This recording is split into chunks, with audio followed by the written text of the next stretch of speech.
If someone had told me that at the age of 77, I'd spend 2 full months in a nursing home, I would have chuckled, maybe even brushed it off with confidence.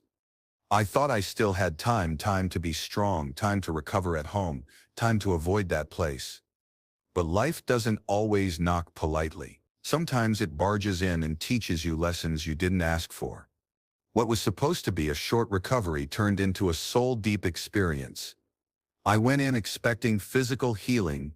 What I found was emotional clarity. These 2 months surrounded by people nearing the final chapters of their lives gave me 7 powerful lessons, the kind of wisdom I wish I'd understood decades earlier. And today I want to pass them on to you, whether you're 60, 70, or 90, because it's never too late to live wiser, love deeper, and prepare for the years that matter most. Comment "I'm serious about my health" below if you're ready to learn from this journey. Lesson 1. Loneliness is the silent disease of old age. In the nursing home, it wasn't the wheelchairs or medication schedules that broke my heart, it was the silence. I met men and women who hadn't had a visitor in years. Their children were busy, their spouses long gone, their friends buried or forgotten. Staff were kind, yes, but kindness is not the same as connection. I learned quickly that loneliness eats away at you, quietly and cruelly. It makes you question your worth, your memories, even your existence. And the tragedy? Many of these people had once been surrounded by love, but somewhere along the line, relationships faded, often unintentionally. If I could speak to my younger self, I'd say nurture your relationships. They're more important than your job, your house, or your ambitions. Your future self doesn't want more money. It wants someone to sit with, someone to laugh with, someone to miss you when you're gone.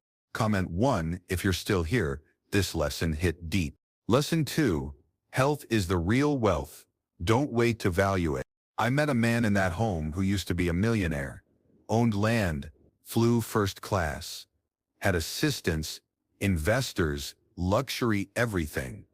Now, he couldn't eat without help, couldn't stand, couldn't wipe his own tears, and I'll never forget what he told me. I would trade every dollar for one more healthy year. That's when I realized we chase money, fame, and status for decades. But when your body begins to fade, none of that matters. No amount of savings can buy you strong legs, sharp eyesight, or a pain-free back. So if you're still mobile, if your mind is still your own, protect that with everything you've got. Walk daily, eat simply, sleep deeply. You may not feel the reward instantly, but your 10-year future self will thank you. Health is like time, you only see its value once it's gone. Comment 2 if you're still here and you know this truth matters. Lesson 3. Material things fade, memories last forever. Before I entered the nursing home, I had a beautiful house, 3 bedrooms, polished floors, paintings on the walls, and closets full of clothes I barely wore. I had furniture I once admired, collections I thought defined me. But when I arrived at the nursing home, all of that was gone. I was left with one small room, a nightstand, and a few photos. That was it, and to my surprise, I didn't miss the rest. Not the antique cabinet, not the expensive shoes.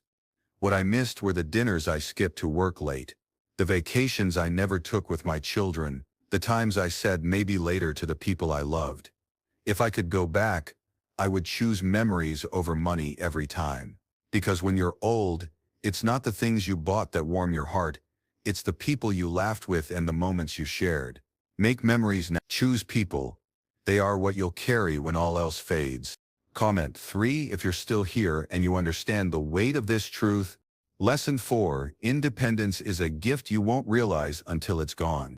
I didn't think much of tying my shoes or lifting a glass of water until I couldn't do it anymore. I didn't realize how much of my identity came from doing simple things by myself. Dressing, walking, choosing when I wanted to sleep. Independence is invisible when you have it, and unbearable when you lose it. In the nursing home, I watched strong men ask for help to use the bathroom. Proud women whisper that they couldn't eat on their own. That kind of loss breaks something inside. So if you still have control over your body and your mind, Treat that as sacred. Don't waste your energy thinking, I'm too old to exercise or it's too late for me. No, it's not. Every step you take, every healthy meal, every good night's sleep, it's a vote for independence. Trust me, you'll want to cast as many of those votes as you can. Comment 4 if you're still here and grateful for the strength you still have. Lesson 5. Joy lives in the small, simple things. One afternoon, I sat beside an 85-year-old woman who smiled more than anyone else on the floor. She had arthritis, poor hearing, and had lost her husband decades ago. Yet every morning, she beamed. One day I asked her, "What's your secret?" She replied gently, "I don't think about what I've lost. I enjoy what I still have." That answer silenced me. She found happiness in morning sunlight, a warm cup of tea, a kind word from a nurse, and I realized we waste too much of life chasing happiness in distant goals, perfect scenarios or expensive things. But it's always been in front of us, in kindness, in presence, in gratitude. That woman taught me more about joy than any book or quote ever could. The next time the sun hits your window, or someone says your name with love, pause and feel it. You're already surrounded by joy. Don't overlook it. Comment 5 if you're still here and ready to see joy in the little things. Lesson 6. Forgiveness isn't for them. It's for your peace. I used to believe that forgiveness meant letting someone off the hook. That if I forgave, I was somehow saying what they did was okay. But 2 months surrounded by people nearing the end of their lives showed me something different. I met an elderly man who refused to speak his son's name, another who cried every night over a grudge held for 30 years. And then there was a woman who whispered to me with trembling lips, "I never forgave my sister and now it's too late." The truth, holding on to pain doesn't punish the person who hurt you. It punishes you, poisons your peace. Forgiveness is not about forgetting. It's about freeing yourself from the weight that bitterness places on your spirit. I chose to forgive not because they deserved it, but because I did. If you're carrying anger, resentment, or regret, I urge you let it go. Not for them, for you. Give yourself the peace you deserve before it's too late. Comment 6 if you're still here and ready to choose peace over pain. Lesson 7. Every day is a gift. Stop waiting to live. One morning I woke up to find that the man in the room next to mine had passed away in his sleep. Just the night before, he was telling jokes during dinner. That shook me. It made death feel close. Not in a fearful way, but in a clarifying one. We waste so much of our time worrying about things that never happen, or regretting things we can't undo. We wait for one day to do what matters. But that day, it never comes. Until we run out of time. The truth is, life is never promised. Not tomorrow, not next week. If there's something you've wanted to say, say it. If there's a place you've wanted to go, go. If you're waiting for the perfect time to be happy, this is it. Right now, today, the greatest tragedy isn't death. It's reaching the end and realizing you never truly lived. After just 2 months in that nursing home, I came out with a changed soul. I went in thinking I was there to heal my body, but I left with a new heart.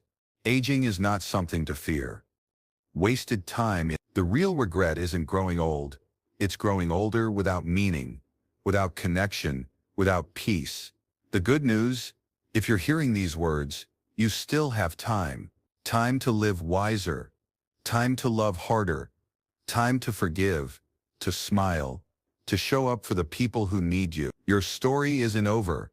Make this chapter count. You don't need a second chance. You just need to choose differently today. It's never too late to become someone your future self is proud of.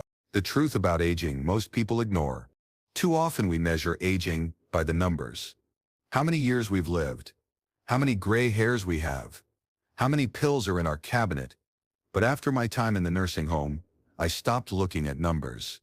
Because they don't tell the whole story. I met a 91-year-old man who could barely walk but lived each day with purpose.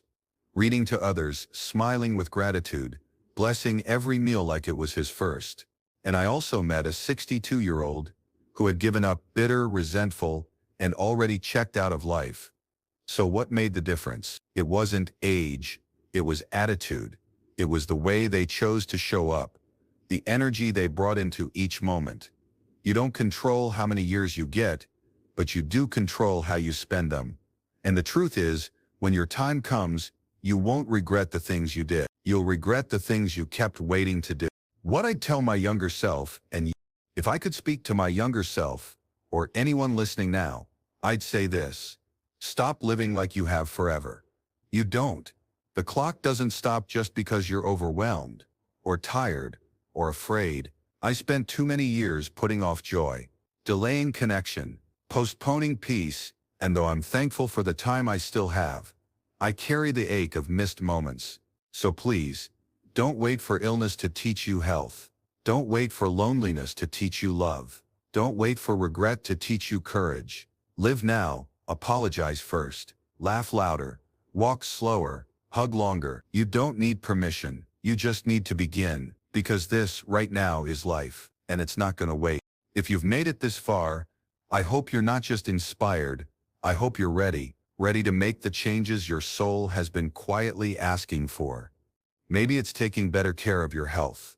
Maybe it's reconnecting with someone you've drifted from. Maybe it's just pausing long enough to enjoy your morning coffee instead of rushing past it. Whatever it is, take one step today. You don't need to fix everything all at once. Just begin. You have more power than you think, and no matter your age, your life still matters. Deep, you are not forgotten. You are not finished. You are not too late. The best chapters are still waiting to be written. If you've made it this far, drop a 100 in the comments. It shows you are part of the 1% that's improving every single day.